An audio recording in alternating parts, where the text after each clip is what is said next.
This paper discusses high-rise typologies in the Asian and tropical subtropical region. It is about social sustainability with the aim to create communities in the sky.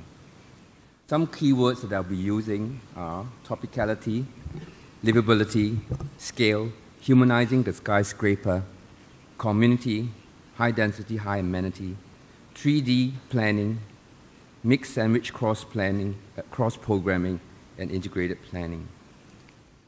I'll discuss some of our ideas of our completed project, some under construction, and some research studies of our practice.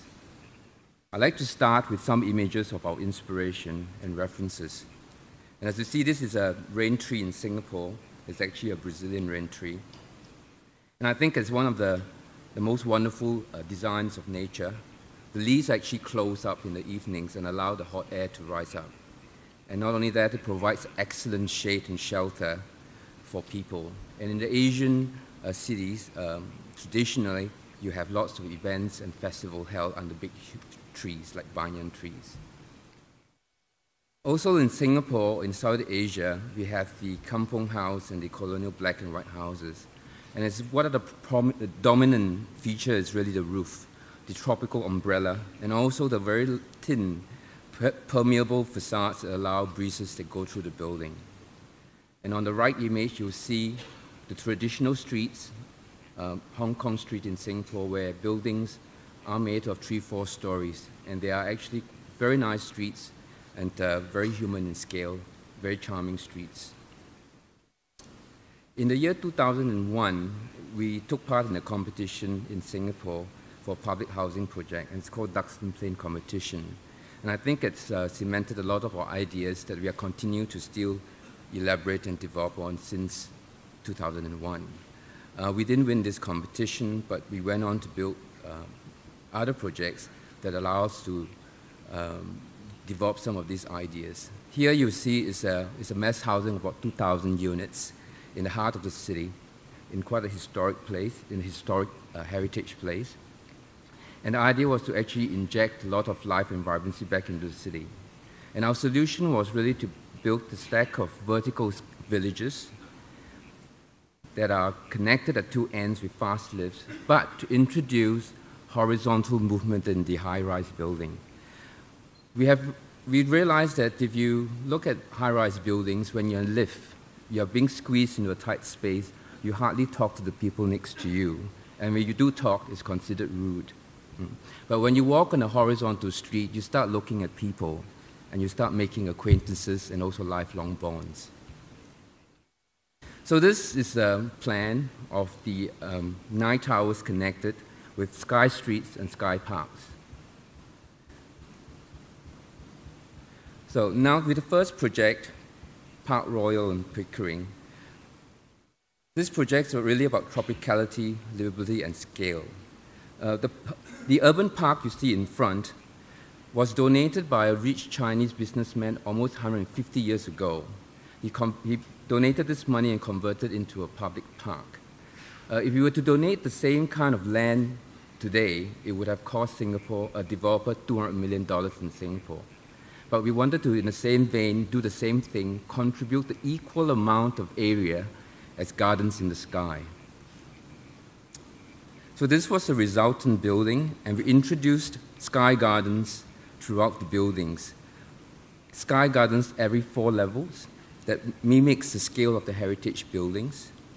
And also at the same time, used big trees in the park to bring scale back to the building, the high-rise buildings. You can see in this section, the podium level matches almost the tree heights of in the park. And also the sky gardens on the upper levels also matches the same height. So this is a building along the main street, Pickering Street, and on the right is really the car park ramp to the car park on the 3rd and the 4th story. On the ground floor, we managed to convince the clients to use as much of the areas as landscaping to draw the park, the urban park, across to the development to create very lush landscaping that allows people to enjoy walking through this long linear site. So you can see this is a covered walkway that has frangipanis flanked on both sides, frangipanis on reflection pools, and it's really quite a pleasant walk along this covered walkway, almost 200 meters long. And here you see a very large covered space that is also used as a drop-off, but also as a tropical urban space where the hotel and the office building can actually use to hold festivals and events as well. On the 5th floor is almost an entirely new ground level, almost the entire footprint of the site.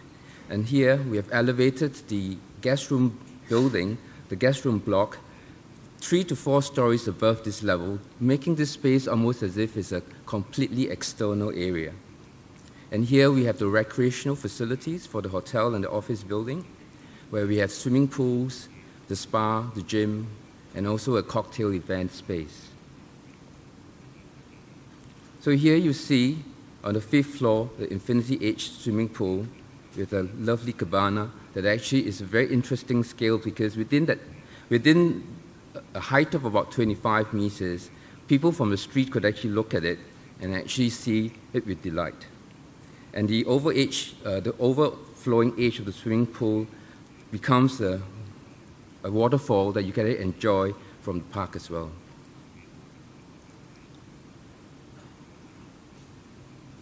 So you can see the hotel guest room block is lifted about 3-4 stories above the pool level, which is the 5th level. And this is a large garden that the spa looks up to.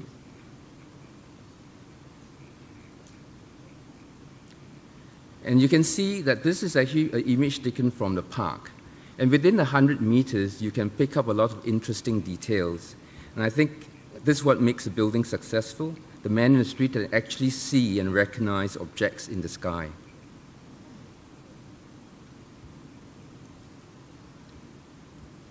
And the typical levels for the hotel guest room block in the office building, we have guest rooms actually looking into the gardens.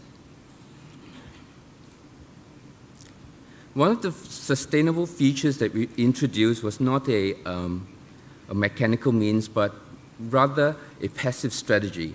We actually convinced the hotel operator to remove, or rather to convert 50% of the guest room corridors into open walkways, non-air-conditioned spaces. And in this case, we introduced lovely gardens, water gardens, flanked by frangipani trees, and as you walk to the guest rooms, you walk past this lush greenery.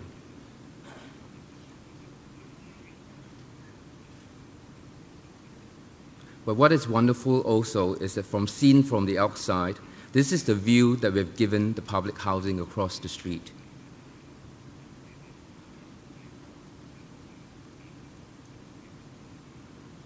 And these are the rooms within the hotel, and they are really like they are on ground level, making the hotel feel like it's in a garden. And this is an image taken from the corner suite. If you look back at the hotel, and also you can looking over the streets and the park.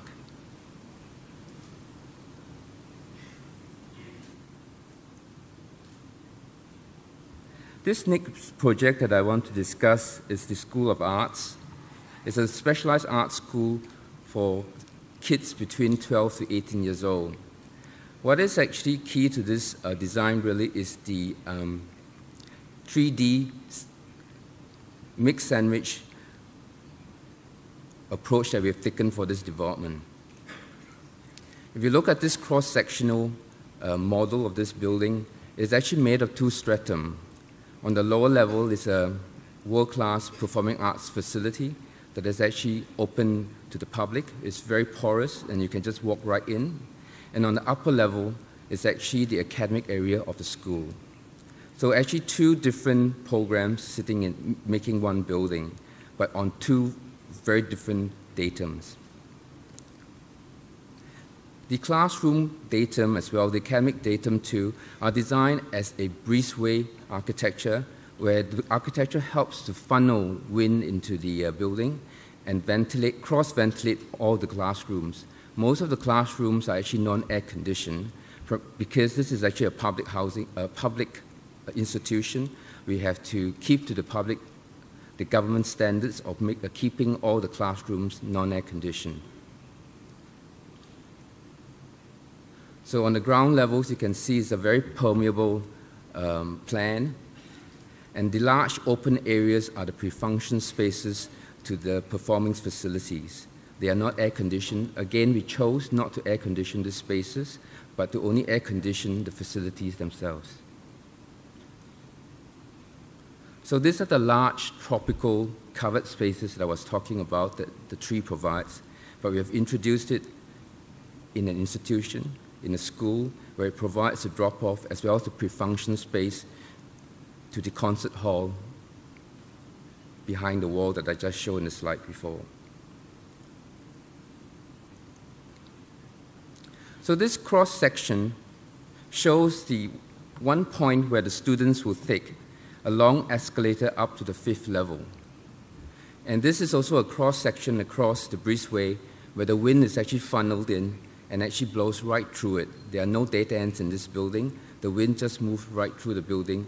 And because of that, we have a very good cross-ventilation in the classrooms. We have done post-construction studies of this building, and the temperature difference between inside these spaces and outside is something like 3 to 5 degrees.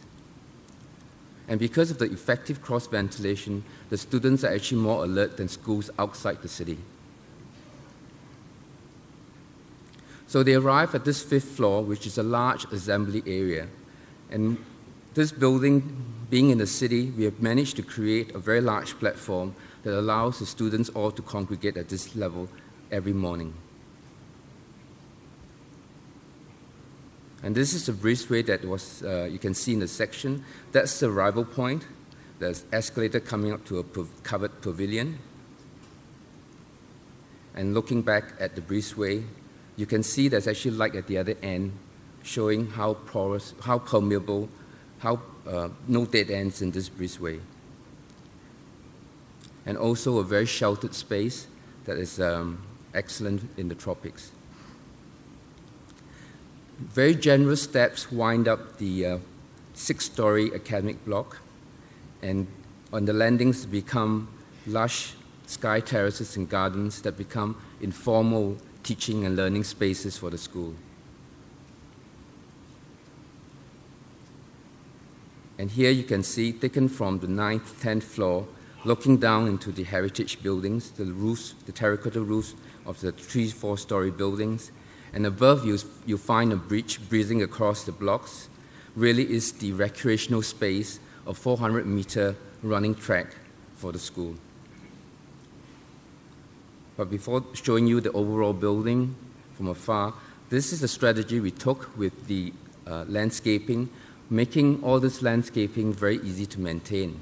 The strategy really about vertical greenery is how easy you maintain it. In this case, it is always placed next to the corridors. From afar, you can see the top level being used, and it's being used as a recreational space. But what is really interesting for us is that we've been using landscaping as an architectural material. And you can see the contrast between the other materials being used in the city, glass, concrete, and plaster. But green really makes the building really soft and fluffy. So we've moved on and developed this a little bit more in a project in Dhaka.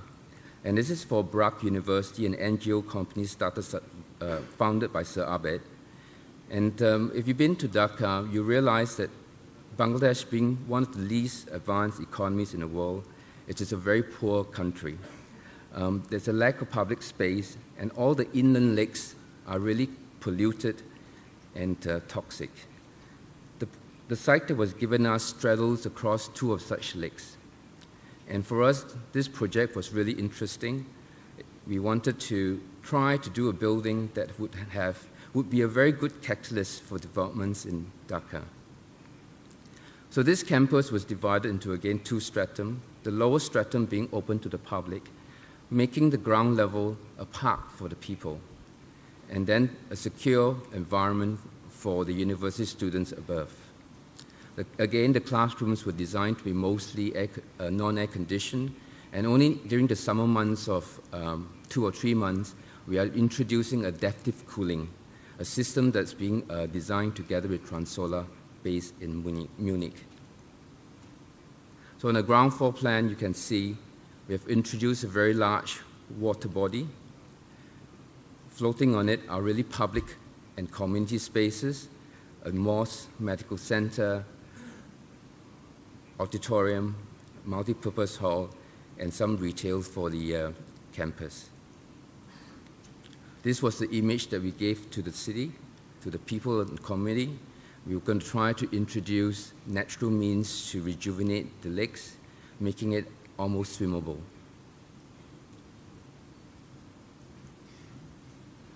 And above, the architecture designs as breezeways that allows the breezes to actually move through the building in the north-south direction. And again, the classrooms are designed in this way that allows the breezes to move through them. And this was the vision we gave to them for the upper levels, having a very bright, airy space. And we were also introducing hot stack chimney effect ventilation using lift shafts. I think that's one potential of using lift shafts as a means of creating a vertical hot stack effect in taller buildings. This is a small residential development we designed in the year 2003 and finished in 2007. And I think we were started to be interested in communities in the sky and also creating green replacement in the city. And after this development, the planning authority in Singapore was very confident of introducing green replacement of 1 in the city for Singapore. So from the plan, you can see there are actually 4 apartments to 1 sky garden.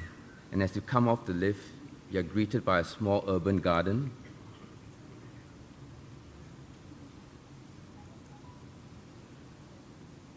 And what is really quite nice is that we did get a complaint for this development.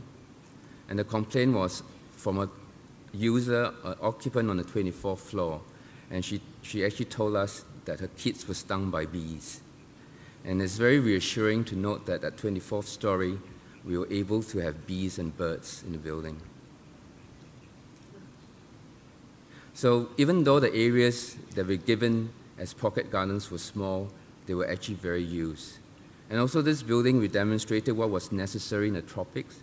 It was to shade all the vertical walls of high-rise buildings, not the roof, but the walls. There's so much thermal mass that you can create, but it was actually very effective if you can actually shade the vertical buildings. When we didn't win the competition in 2002, the Duxton Plain competition, we were given a very wonderful commission in Bangkok. And was this 370 apartments, high-rise, high-end development. And in Bangkok, a lot of inappropriate building typologies, models were actually being used in the city. Office buildings and residential buildings were alike, like this diagram. It was a central core and sealed space all around it. What we did was that we actually pulled the building apart, divided them, and allowed the building to be very porous and permeable, creating more surface areas that allow the building to breathe. And we introduced gardens on all these horizontal areas and creating 130% replacement greenery in this building.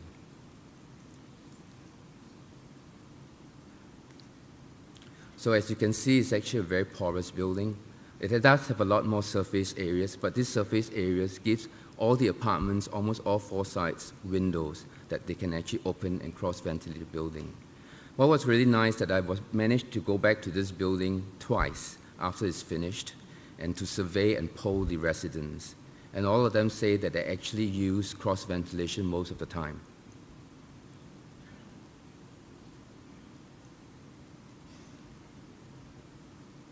So this was the 9th level where we have all the common facilities. And this is the 9th level looking up. And what is really effective too was a vertical hot stack chimney effect of a wind speed of 1.5 to 2 meters per second. The typical plan for the deluxe units: introduce swimming pools at every 6 stories, and then seeing the vertical space in the building, the stack of swimming pools.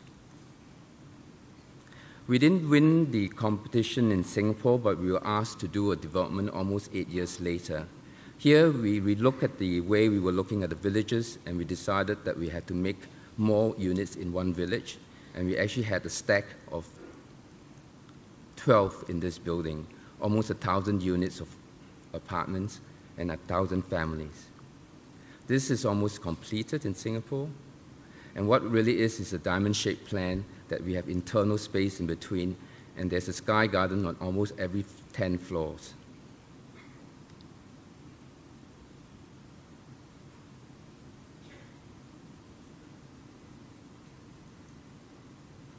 So what was really critical, we felt, was really the visual connection you have with all the residents and the common green area.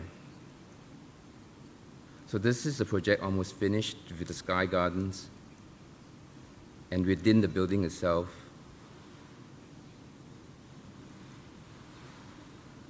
This building is almost finished. It's near finished. It's actually an interesting building where we managed to put in 750% green replacement in the building. But we've been able to create 3 stacks of breezeway atriums using 4 columns, large columns in the plan, by having an L-shaped block that flips on every stratum.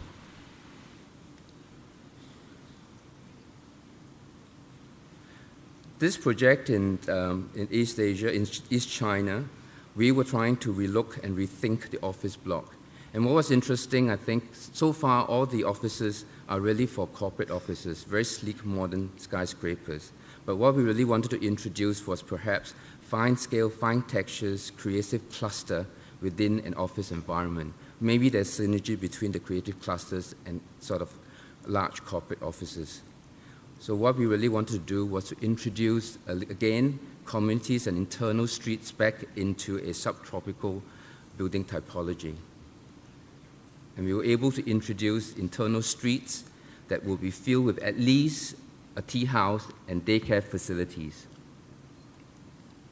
And these are the work environments within the building, and you can actually see internal streets within the building.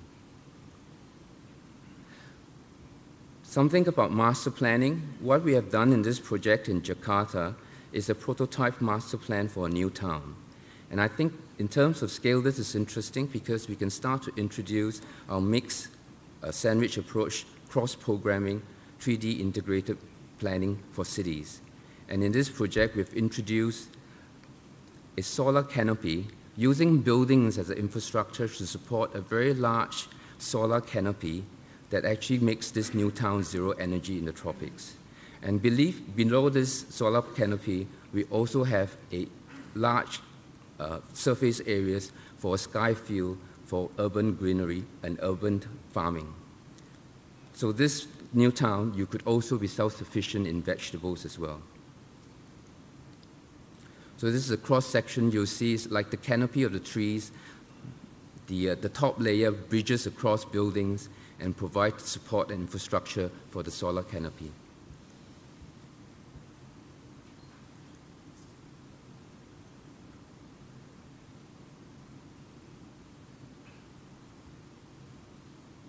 And we also introduced a car-free terrain, community terrain, and only allow the E-deck or the environmental deck to be only used by pedestrians and trams. This is the last study and research project that I'll show. It's a symposium held in Singapore in 2011. It was really about studying how we could actually achieve higher densities in cities. And we were trying to put 1,000 people per square kilometer. And what this really is 4 times the density of Manhattan. It is very dense, but I think the Chinese are racing towards this figure. So we want to use a tropical model to introduce this to test whether this density was indeed livable or not.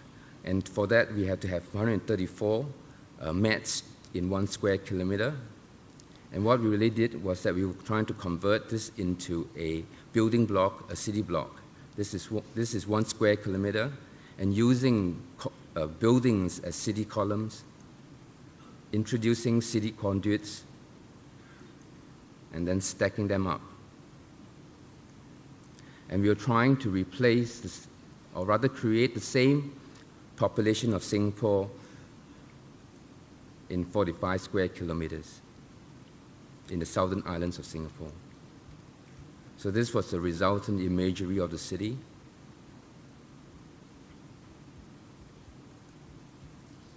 And you can see this is a cross-section across the city where we have the city conduits with mixed uses and then towers that were used as columns to build this city.